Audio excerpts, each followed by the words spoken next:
this guy. 2 seconds into his meditation, he has an inner event. We measure the energy in his brain. It's at 86 microvolts of energy. 40 seconds into the meditation, he has another inner experience that's very transcendent. Now he's up to 3,185 microvolts of energy squared. What's normal? 53 seconds, another event. The brain has to recalibrate to 276. Then all of a sudden, the nervous system begins to pick up. Look at all this coherence in here. See all that orderliness? See how it's all in rhythm? 2 minutes into his meditation, he's at 3,189 microvolts of energy. 3 minutes and 58 seconds. Brain has to recalibrate. It's at 2,000. All of a sudden, at 4 minutes and 56 seconds, the nervous system settles down, and then here comes the punch. You ready? We see this. Does that look normal to you? No. That's normal, right? Yeah. That's not normal. At 9 minutes and 38 seconds, he's having an inner experience that's more real than any past outer experience, and he's rewiring his brain.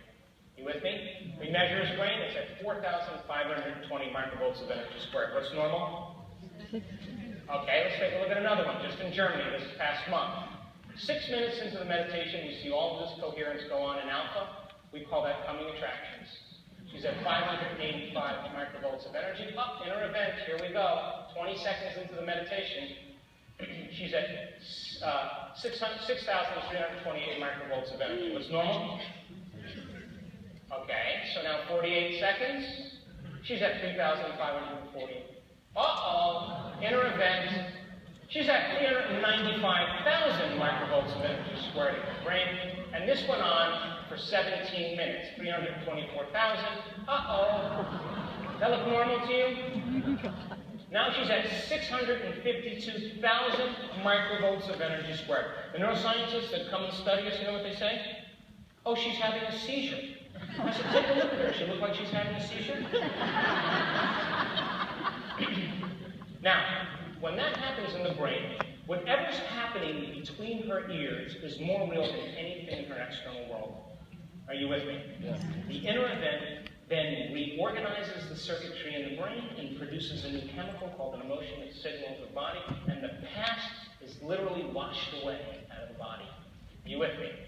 We see this at 8 minutes and 16 seconds, and then her brain has to recalibrate, and then look at this. Look at this super coherence in here, and then she flatlines, and then we think, is she dead? But now listen, the energy, I want you to pay attention, the energy that her nervous system was processing, the computer wasn't built to calibrate. Now, she wasn't a Buddhist monk, she was mother with 3 kids. Isn't that cool? Yeah. So then, 9 minutes and 37 seconds, she's up to 500,000 microvolts of energy, and then look, she flatlines again at 15 minutes. We can't measure the energy, it's just way too high. Now, last one, you ready? Mm-hmm. What's normal? 10 to 60. Here we go. Right around 53 seconds, we see alpha right here. We know that something amazing is going to happen. Here she goes. She's having an inner event that's very real to her. It's a building. She's at 1,100 microvolts of energy squared. Look at these high amplitudes. That's not normal. Now she's at 149,000 microvolts of energy.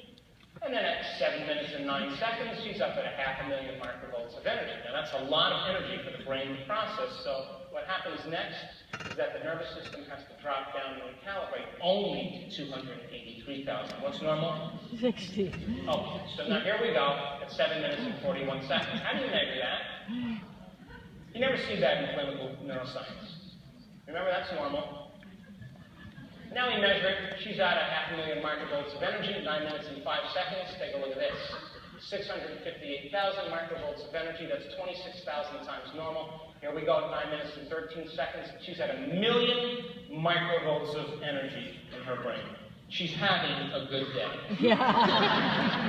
Now, she starts off at 1,100. She goes to 115,000. Then 149,000, 500,000, that's a lot of energy for the brain. It recalibrates, and all of a sudden, here we go. 500,000, 658,000, up to 1,000,000 microvolts of energy. Now, quickly, here's what happens. She has an inner experience in her mind that carries an amplitude of energy that's greater than the hardwired programs in her brain and the emotional addiction or conditioning in her body. She is going to be biologically changed. So let's just say that she has an inner experience, an outer experience somewhere in her life, some trauma that happened to her. This is where she was. This is the trauma. It neurologically changes her brain and emotionally changes her body. And we can say now that her body is literally in the past.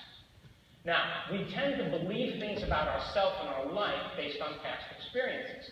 We think neurologically and feel chemically within the biology of our past memories, which ultimately becomes our state of being. So then people get sick because of trauma. You with me?